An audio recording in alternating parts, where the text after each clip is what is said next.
Vous savez ce que c'est la différence entre un royaliste, un monarchiste fidèle à la coutume de France et un républicain? C'est que nous, on sait qu'il y a un roi et on se met à son service ainsi qu'à celui des Français, tandis qu'un républicain, il a toujours le rêve d'être président ou qu'un de ses rejetons fût un jour président. Voilà ce qui les tient, c'est moi, je vais avoir une place.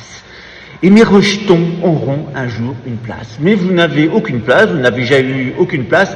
Seulement toute la racaille que vous avez au service de la République, qui sont des gens de basse extraction, avec des familles honteuses, où on va chercher des guignols tout juste assez capables pour faire illusion, pour être au service des banquiers. Parce que c'est toujours les fils des familles bourgeoises qui sont à tous les postes, mais l'abruti d'électeur de base, lui, il continue à croire à la République et que lui ou un membre de sa famille pourra avoir une place. Voilà. Actuellement, vous avez une bande de cafards, et parce qu'il n'y a pas d'autre mot, qui continuent à se vendre à la République dans l'espoir d'une retraite qui sera au maximum à 5 000 €, parce que c'est ça, la police et l'armée, c'est au maximum 5 000 € de retraite. Qui n'auront pas parce que qui peuvent s'asseoir dessus, on leur payera pas. Hein. Les salopards qui ont travaillé pour la République pédocratique et narcotrafiquante de France, ben vous pouvez vous asseoir sur votre retraite, vous crèverez avec elle. Voilà, c'est sans doute la meilleure nouvelle de la journée. Je retourne à la popote parce que chez les royalistes, on n'est pas macho, c'est l'égalité homme-femme. Il y a que chez les républicains qu'on maltraite ces femmes. Et qu'en plus après on en fait des féministes, ce qui est encore pire. Je me suis encore fait des potes aujourd'hui, de toute façon ils n'ont jamais été mes potes, je les emmerde, et ceux qui ne seront pas dégommés par la guerre, ben on s'occupera d'eux après la guerre. Croyez-moi qu'on fera défiler les enfants sur leurs cadavres pour leur montrer exactement à qui ils avaient affaire. Une république qui vit sur le narcotrafic comme l'a montré le rapport du Sénat, et une république qui s'est entièrement construite sur l'abus sexuel des enfants et qui a promu systématiquement des pédophiles, eh bien, elle mérite de crever, et de crever le plus vite possible et le plus dramatiquement possible. On tuera pas le bébé avec l'eau du bain, on jettera pas le bébé avec l'eau du bain, mais il y a quand même 35 personnes qui aujourd'hui chantent "On restera". S'ils étaient un peu intelligents, ils partiraient, parce que le grand nettoyage a commencé. Et pas le nettoyage des étrangers ou le nettoyage des Français, le nettoyage des républicains. Le nettoyage commence. Et pour fêter ça, eh bien, on le fera en temps voulu. Mais surtout cette semaine, on va parler des relations hommes-femmes selon la coutume de France, parce que la République nous raconte des histoires à dormir debout, au moins depuis sa création. L'infériorité de la femme par rapport à l'homme, c'est le Code civil de 1804 qui a créé toute la réaction qu'on a connue actuellement. Dans l'Ancien Régime, les femmes et les hommes sont parfaitement égaux au Moyen-Âge. C'est une autre société dont on n'a aucune idée. La société de l'exploitation des masses, la société de l'infantilisation des femmes, la société où l'enfant devient un objet de désir, c'est la société post-médiévale. C'est une société qui se met en place à partir de la Renaissance. Eh bien, cette semaine, on va continuer à parler de l'Ancien Régime, et en particulier, on va explorer les relations hommes-femmes et aussi nos rapports affectifs avec nos enfants. Au Moyen-Âge, sous l'Ancien Régime, vous allez voir que c'est tout à fait différent de ce que nous raconte la République. En réalité, à la Renaissance, ils ont créé un antisystème. Cet antisystème a créé la grande injustice qui a régné au 19e et au 20e siècle. Et actuellement, ces gens viennent avec des propositions d'égalité, mais qui sont une égalité par le bas. On ne tient plus compte des spécificités hommes-femmes, en particulier d'un point de vue spirituel, c'est-à-dire endocrinien et électromagnétique. En tout cas, la tradition, elle nous rappelle tout ça, et ne vous laissez pas avoir par les propositions de la putain, elle ne tient jamais ses promesses. Il y a beaucoup de putains sur Internet.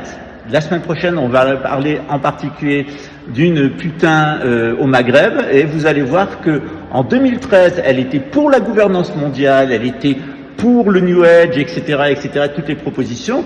Et maintenant, elle vous dit qu'elle est monarchiste. Voilà. Alors, bientôt, il ira en Israël retrouver sa famille. Si ça continue, sachez que derrière ce personnage se cache un banquier qui appartient à la communauté, et que toute cette opération montée par la DGSE, c'est pour se foutre de la gueule des patriotes français, en les baisant avec des crypto-monnaies, en les baisant avec du New Age, et au final, maintenant, ils vont vous baiser avec une fake résistance. Voilà où en est exactement la République, c'est aller chercher des détalmudisés pour jouer du pipeau aux enjuivés que sont les républicains. Voilà, on est dans une triste période, mais en tout cas, nous les monarchistes, On connaît la chanson et on est là pour démasquer les emmerdeurs, les imposteurs.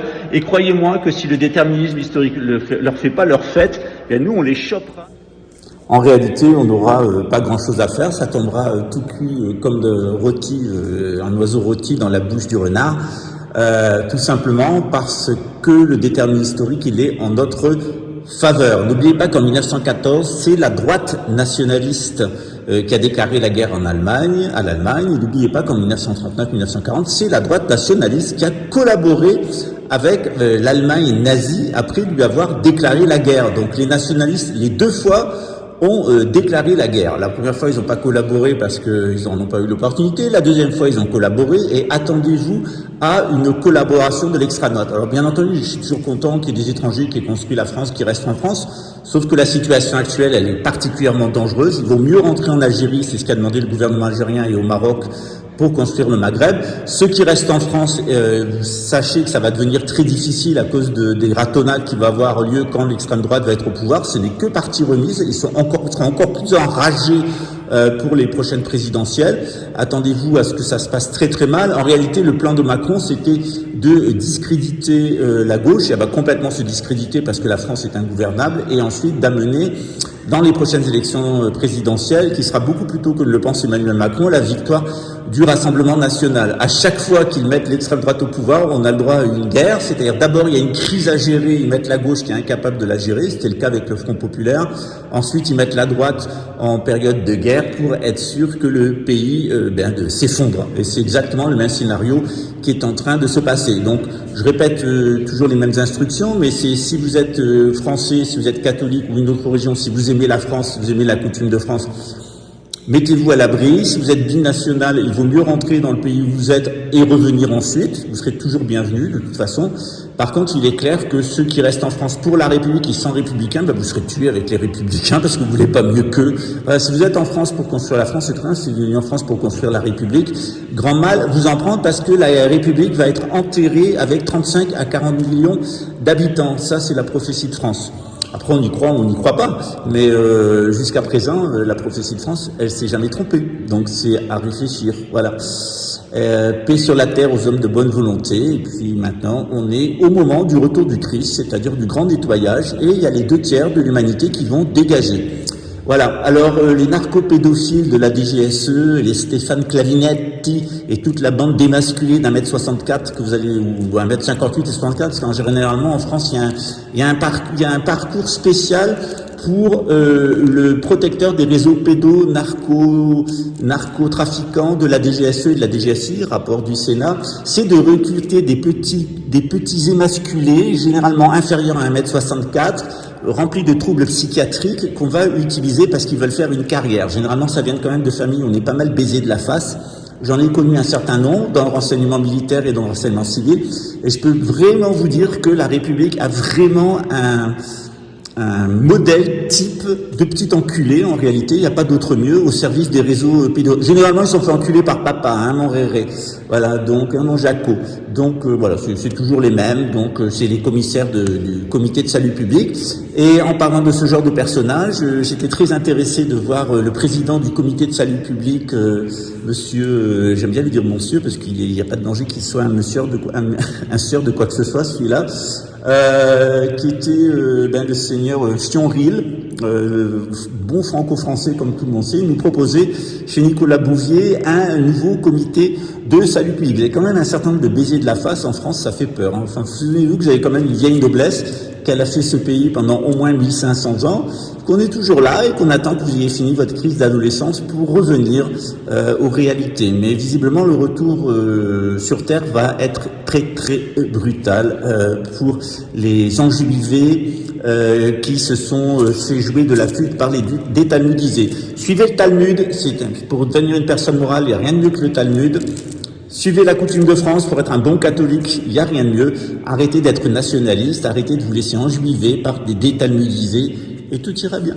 Ciao, en tout cas on se retrouve toute la semaine pour parler des relations hommes-femmes et même des relations de couple homo-affectives. Vous allez voir, la coutume de France, elle a plus d'un trésor à vous révéler et un trésor de sagesse, de richesse et de pouvoir de vivre en paix les uns avec les autres que je vous invite à redécouvrir. Ciao, ciao mes amis, en forme.